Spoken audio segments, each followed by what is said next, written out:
bom dia. As pessoas estão se matando no trânsito. O número de infrações mostra que o motorista está cada vez mais imprudente. No programa de hoje, vamos falar dos riscos que corremos todos os dias por causa da violência no trânsito e trazer as soluções apontadas pelos especialistas.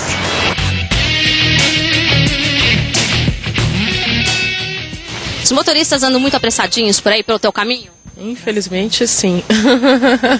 O que você vê mais de errado assim?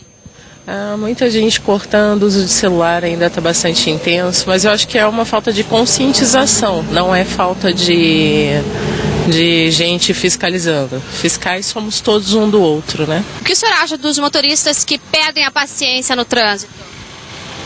O que eu acho? Eu acho besteira, né? Porque hoje em dia, como é que o pessoal está muito assim nervoso, assim, você acaba às vezes até perdendo a vida, arrumando uma encrenca. Eu acho besteira. Eu também às vezes fico meio nervoso no trânsito, mas... E daí o senhor faz o quê? Pra passar o nervosismo? Escuto um rádio, não dou bola. Eu vejo o pessoal cortando muito a frente do outro, as pessoas brigando mesmo, um querendo passar mais do que o outro na rua. Enfim, é uma falta de educação mesmo. Esses carros não respeitam as pessoas, né?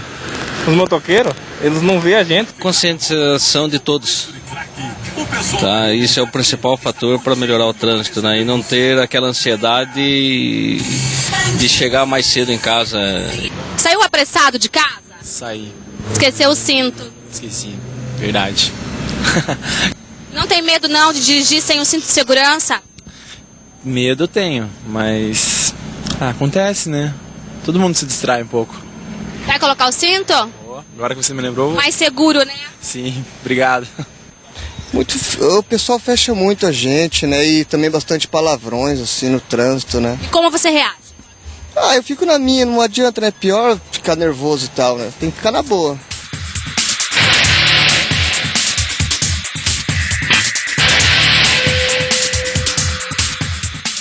Você lembra dessa história? Uma funcionária pública da Prefeitura de Curitiba seguia a caminho do trabalho pela linha verde quando bateu o carro. A batida nem foi tão grave. Grave foi a atitude do outro motorista envolvido no acidente. Ele desceu do carro dele e agrediu a mulher.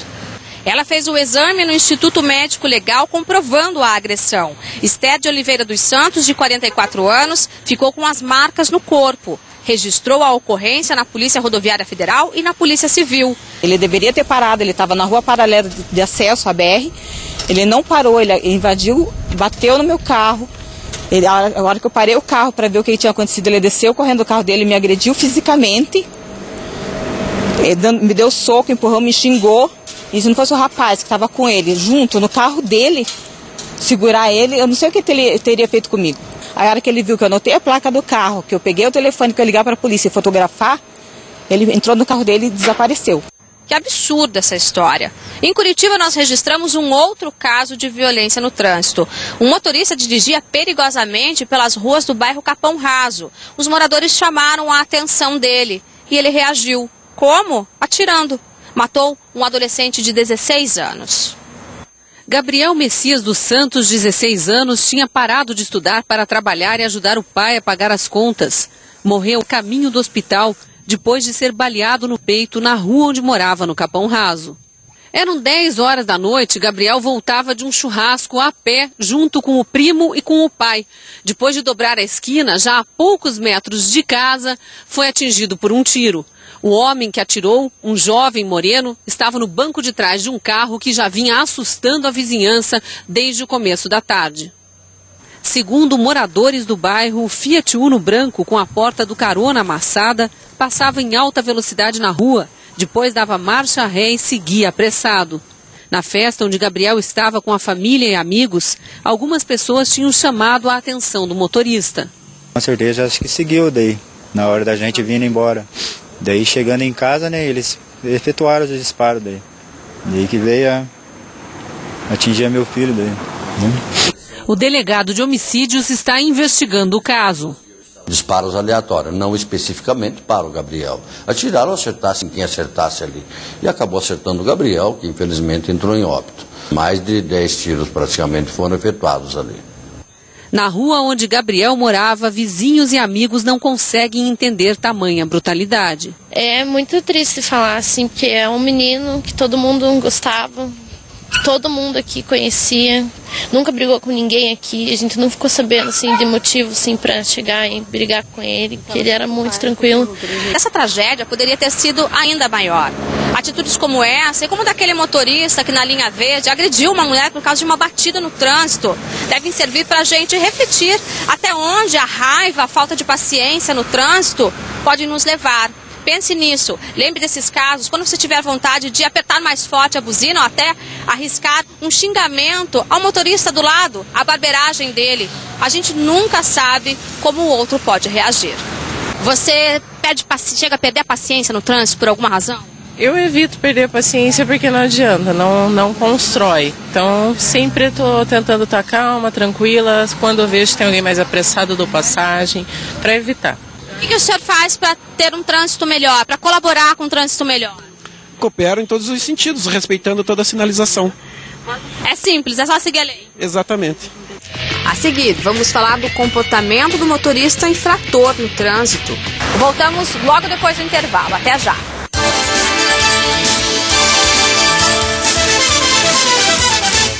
No ano passado, o motorista paranaense cometeu mais de 2,5 milhões de infrações de trânsito. E só em janeiro desse ano já foram registradas 200 mil. Em primeiro lugar, excesso de velocidade.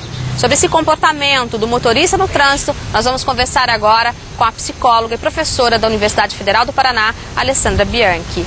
Bom dia, Alessandra. Bom dia. Por que tanta pressa? Coisas da nossa sociedade dizem que a nossa vida hoje está num ritmo tal que as pessoas precisam correr porque estão sempre atrasadas. E o trânsito, ele reflete muito como está a rotina das pessoas, né? Na verdade, nós gostamos de culpar o trânsito para dizer que nós estamos correndo porque o trânsito está muito ruim, porque ele nos atrasou. Agora, se todos os dias eu preciso fazer isso, é porque, na verdade, eu poderia sair 10 minutos antes de casa e dirigir no limite que me é solicitado, no limite que é autorizado na via. Quando se parte para essa violência física, qual que é a origem disso? Como que a gente tem que pensar isso? Porque não é só um número de agressão, né? Na verdade, o que a gente precisa pensar é o que nós estamos permitindo que aconteça no trânsito. O que nós estamos... Nós não damos algumas liberdades no ambiente de trabalho, nós não damos liberdades totais nem dentro da nossa própria casa. E no trânsito parece que tudo é possível. As pessoas podem xingar, as pessoas podem eventualmente sair do carro, agredir fisicamente outra. E não existe uma comoção, não existe uma coisa de que isso é errado, de que isso não pode acontecer. As pessoas estranham, mas não existe uma coisa de que não. Olha, acabou, nós não vamos aceitar mais isso para a nossa sociedade não serve. E por que será que aceitamos? Nós temos uma coisa nossa de Brasil de entender o trânsito como um lugar mais de liberdade, onde eu possa exercer os meus direitos individuais sem pensar muito nos direitos coletivos, onde se alguém me pune por aquilo que eu fiz de errado, eu critico quem deu a punição, eu digo que estão querendo fazer perseguição, que é uma indústria de multas. Eu sempre brinco com os alunos que a indústria de multas é a indústria mais fácil da gente falir. Basta ninguém fazer nada errado. Então aí aquele erro eventual de alguém que foi multado, que não merecia, ele é insignificante frente ao total das punições que acontecem, que realmente é porque as pessoas fizeram coisas erradas. Só que elas não aceitam isso. E a nossa cultura é permissiva, a nossa cultura diz que, ok, realmente as pessoas estão fazendo algo contra você se elas querem te punir pelo que você fez no trânsito. E como que os jovens se comportam no trânsito? Principalmente naquela fase em que eles saem para balada, em que bebem. Os jovens aprendem bem e aprendem dos pais isso. Então, nós temos hoje toda uma preocupação muito grande com a questão de que o grupo que mais morre no trânsito e o grupo que mais mata também é o grupo dos jovens. Isso muitas vezes, a maior parte das vezes, está conectado com o uso de álcool. E o que acontece? A gente só olha e diz assim, não, a gente só tem que dizer que eles não podem. Bom, mas e os pais deles? Os pais deles, se nós formos olhar, fazem muitas vezes exatamente a mesma coisa e o jovem aprende isso. O jovem aprende que o pai, por exemplo, bebe numa noite de Réveillon, numa noite de Natal, põe a família no carro e volta para casa. Então, isso não deve ser tão ruim assim, porque ele supõe que o pai ama a sua família e que está fazendo o melhor. Agora, esse mesmo pai que faz isso, meu Deus do céu, se alguém riscar o carro dele, o problema é seríssimo.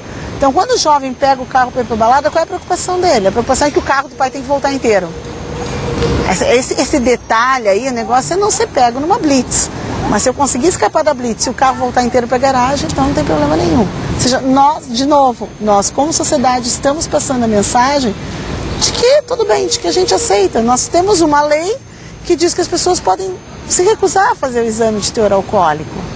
Isso é um absurdo e nós não estamos fazendo manifestações e dizendo que a gente não aceita isso. Nós estamos com muito custo, alguns grupos lutando para que o Congresso possa modificar. Então essas coisas nós temos que olhar e pensar, senão os nossos jovens vão continuar morrendo. Curitiba tem um índice altíssimo, um dos maiores do país de mortalidade entre os 18 e os 25 anos. No trânsito. E as pessoas se sentem penalizadas por beber e sair dirigindo, se alguém pegar. Claro. O problema é que elas deram azar, elas dei azar, fui pego numa blitz, não sei. Sacanagem, é capaz de achar ainda. Exato, não me avisaram, aqui não tem alguém que avisa a gente onde estão as blitz. Ou, na verdade, todo o contrário, você não podia ter bebido, você sabia, você conhecia a lei. Não precisa, às vezes as pessoas confundem muito isso de educação. No momento que eu tiro, que eu tenho a minha carteira de habilitação, eu sei qual é a regra, eu tenho a obrigação de conhecer a regra. Não é porque tem uma blitz, é porque é lei. É porque é lei, eu não posso porque aquilo é lei. E mais, mas o que a gente também tem que convencer, eu não posso, que além de ser lei, o estrago é muito grande se der algo errado. Além de ser lei, é a minha vida. É a minha vida, é a vida das pessoas que estão comigo no carro. Normalmente de noite, durante o dia a gente tem muito acidente com pedestre, a gente tem muitos eventos com pedestres. De noite eles se matam entre eles. Eles ficam deficientes para o resto da vida, eles vão ficar em cima de uma cama o resto da vida. Por uma coisa que teria sido simples, que é, olha, hoje eu não bebo, amanhã, quem sabe, o meu amigo não bebe, a namorada não vai beber, pra gente poder fazer Não é não beber, é não dirigir depois de beber. Exato, o problema não é não beber, pode beber tudo. Volta de táxi, pronto. Agora nós estamos fazendo uma pesquisa aqui na universidade, buscando saber por que as pessoas entram num carro com motorista alcoolizado, sabendo que esse motorista não teria condições de dirigir e ela se expõe a isso. Ela entrega a responsabilidade da vida dela para uma outra pessoa que ela não sabe nem em que condição que está para dirigir. Isso. E muitas vezes ela está em melhores condições e está avaliando o risco. Porque ela disse, pô, os alunos às vezes contam, olha, eu fui rezando para casa, fui morrendo de medo. Então sai do carro. Não entra. Não entra. As pessoas gostam muito de falar em educação. Aqui no Brasil a solução para tudo é educação, embora muito pouco se invista na tal educação. Então nós temos que educar sim, desde o colégio é necessário, é urgente que a gente converse sobre trânsito com as nossas crianças. Não que a gente ensina eles a dirigir, mas que eles aprendam essa coisa de que é um espaço coletivo, a se comportar. De que existe regras de segurança, inclusive para eles, que eles têm regras que eles têm que seguir, que a gente possa introduzir aos poucos, conforme eles cresçam isso. Só que nada disso vai funcionar se nós não pensarmos que também faz parte da educação nós podemos eventualmente punir as pessoas que não fazem as coisas certas. Então o adulto sabe, eu não preciso contar para o adulto quais são as regras de trânsito. O adulto que tem carteira de motorista, ele sabe quais são as regras de trânsito. Nós parece que está muito claro que nós estamos dizendo abertamente, nós estamos precisando que nos obriguem a cumprir essas regras. Não precisa de mais regras, é só cumprir as que já tem. Tem que cumprir as que já tem, infelizmente. Cumprir as que já tem significa fiscalização, sim. Significa punir quem não cumpre as regras. Ou seja, significa que nós vamos ter que mexer nisso, nós vamos ter que aumentar a quantidade de fiscalização, a quantidade de punição. Alessandra, muito obrigada pela sua participação no Globo Comunidade. De nada. Bom dia. Bom dia. O que fazer para melhorar essa vida no trânsito? Educação. O povo precisa muito de educação. Precisa de um estudo melhor, de uns coordenadores melhor. Não é só multa que resolve o problema do trânsito. A seguir, por que aceitamos os desastres de trânsito como se fossem acidentes? E ainda, a bicicleta como uma das soluções para a melhoria do transporte. O Globo Comunidade volta já.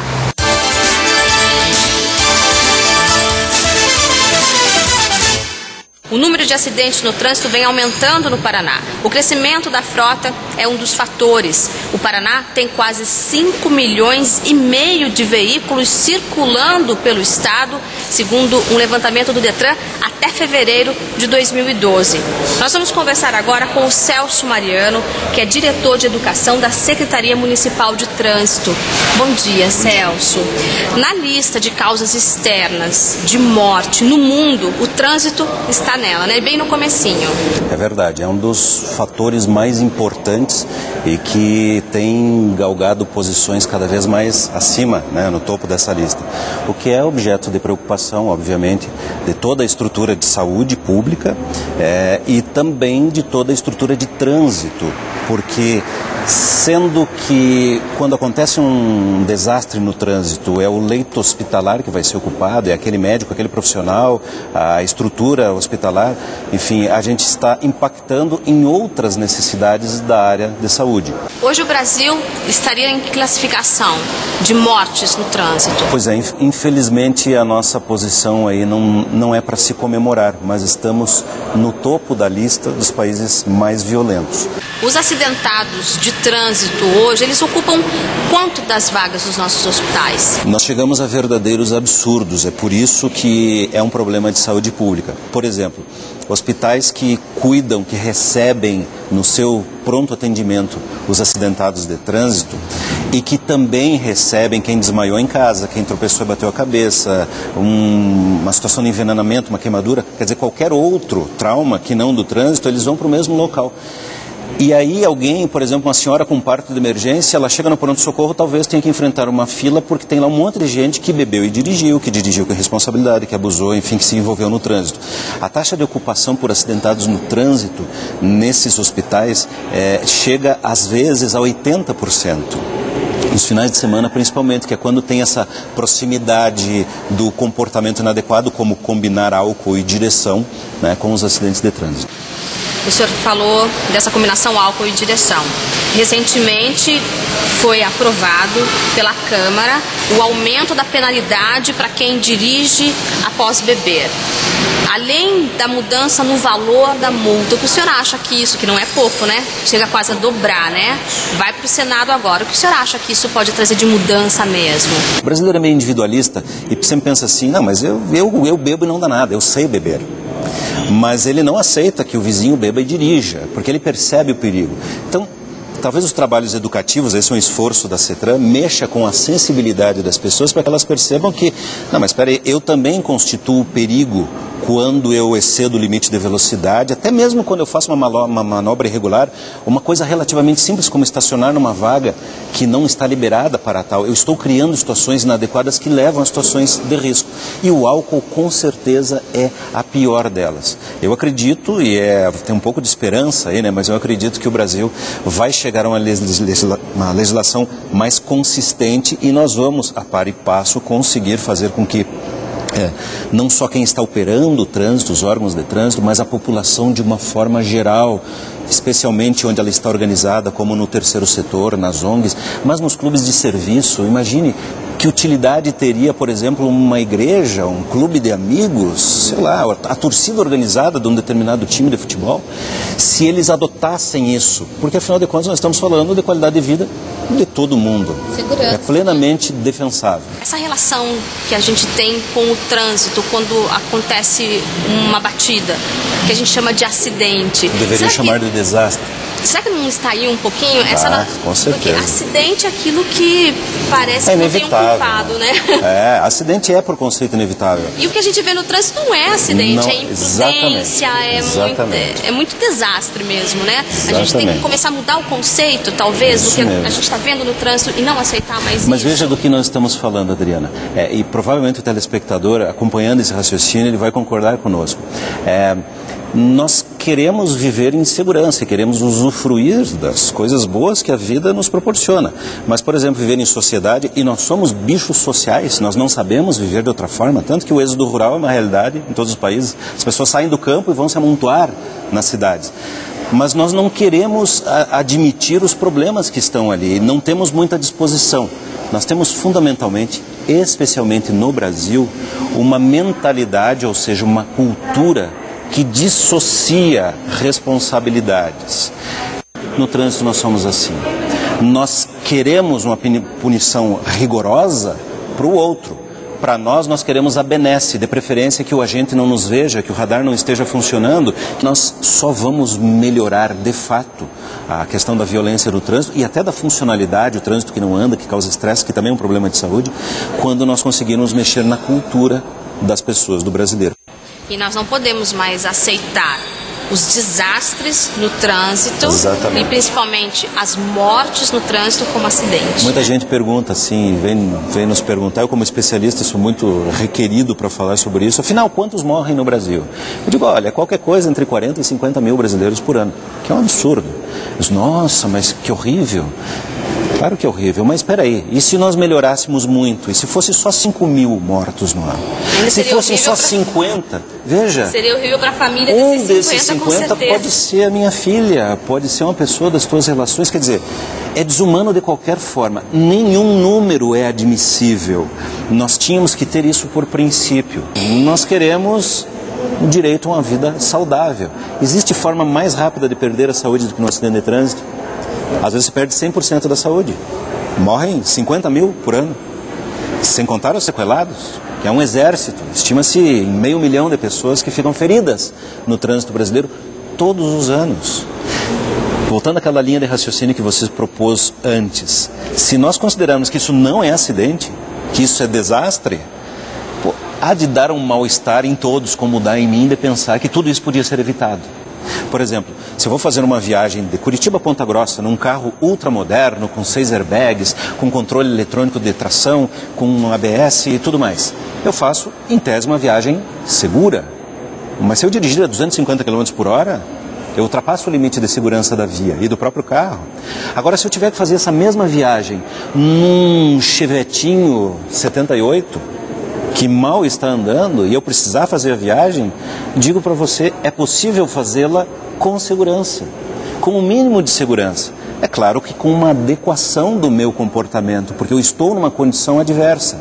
Esse é o princípio do comportamento defensivo, né? Eu tenho que adaptar a minha forma de atuar, de utilizar o trânsito, conforme o meio. Se está chovendo, é de uma forma. Se parar de chover, é outra. Se o pneu furar, é outra.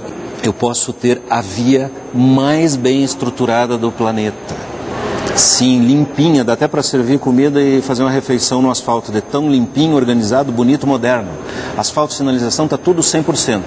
Enquanto eu tiver um condutor que acha que pode furar o sinal vermelho, que não precisa respeitar as regras de limite de velocidade, ou passar por cima do pedestre, ou desconsiderar o ciclista, ou o motociclista, ou o motorista de ônibus, eu vou ter problemas no trânsito. Basta um, né? Basta um. Então, por isso que é importante, e é por isso que o apelo cidadão que o trânsito está fazendo a todo mundo, às vezes é meio difícil de ouvir, mas preste atenção que tem um ruído de fundo que está repercutindo no mundo inteiro, dizendo assim, escute, nós temos que valorizar a vida. Olhe para o cara que está do teu lado, ele não é um qualquer, ele mora na tua cidade, amanhã pode ser ele atropelar teu filho na porta da escola. Nós precisamos, como cidadãos, interferir, influenciar, criticar os outros, manifestarmos-nos, colocar nos nossos grupos sociais, nas nossas empresas, nas escolas, nas associações, a discussão da importância em respeitar o trânsito.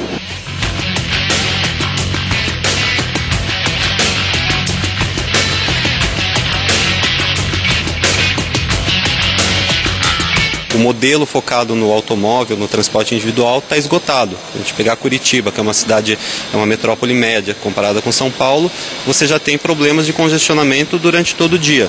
A própria São Paulo, que é uma cidade inviável do ponto de vista da administração pública, 215, 230 quilômetros de congestionamento nas marginais, e São Paulo está apostando também na questão da bicicleta, então está construindo ciclovias, ciclofaixas, programas de educação, e inclusive recentemente anunciou que vai começar a multar motorista que não respeita o ciclista. Nós temos agora o Plano Nacional de Mobilidade Urbana, que traz já uma nova perspectiva para o uso da bicicleta, né? Qual é a principal mudança com a aprovação desse plano? A mudança é que a partir de agora todo o plano, toda a obra viária, ela vai ter que contemplar o veículo não motorizado. Então, o administrador público, quando for construir uma ponte, ele vai ter que pensar numa ciclovia, ele vai ter que pensar como que o ciclista vai atravessar aquela ponte. Isso vale para binário, vale para qualquer grande avenida que vai ser aberta ou construída, ela tem que ser pensada também priorizando o veículo não motorizado. Você que é ciclista, como você percebe que os motoristas, os pedestres, que as pessoas olham hoje para o ciclista nas cidades? É uma relação de conflito, né? Hoje em dia o ciclista ainda é visto como um obstáculo no trânsito, quando na verdade não, ele tem que ser respeitado. O ciclista é parte do trânsito e o ciclista tem que ser visto como um carro a menos, né? É alguém que não está poluindo e que está... É só você pensar, o espaço de uma bicicleta e o espaço de um carro. Uma vaga de estacionamento de um carro numa cidade comporta 10 bicicletas estacionadas. Então são 10 carros a menos. Se a gente pensar, mudar a maneira de pensar e de encarar o ciclista no trânsito, ele é parte da solução, ele é parte dessa equação e ele é a solução.